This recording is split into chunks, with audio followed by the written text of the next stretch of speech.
Rother Vale Collieries were a group of coal-producing pits originally in the Rother Valley parishes of Treeton, Woodhouse and Orgreave, nowadays on the southeast Sheffield, Rotherham boundary, in South Yorkshire, England. In the early 20th century a new colliery at Thurcroft was developed.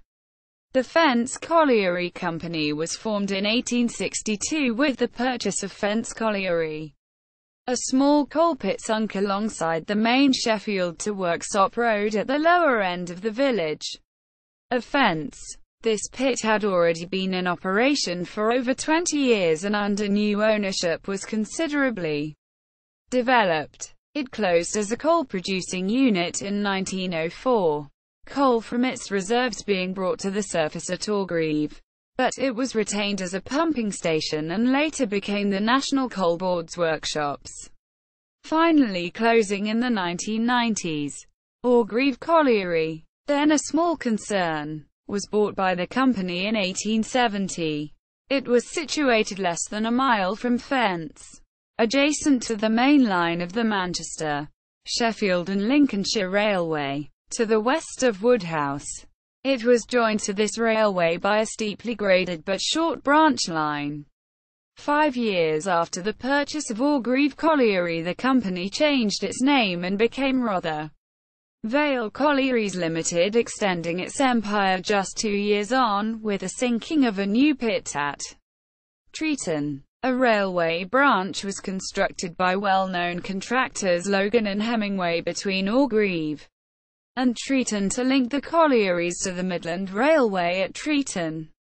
In order to gain a foothold in the traffic at Treeton, the M.S. and L.R. gained authorization for a branch line. Unusually, under its Extension to London Act 1893, this opened for traffic, including the Paddy Mail, on 10 October 1898.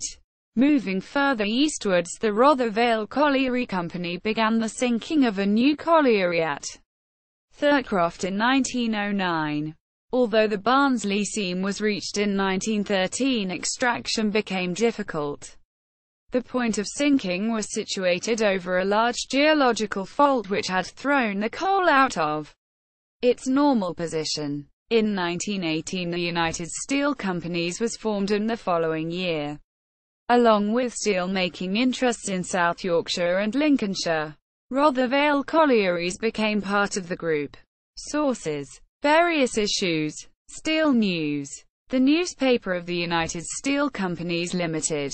Great Central. Volume 3. Fay Sets the Pace. George Dow. Locomotive Publishing Co. London 1969.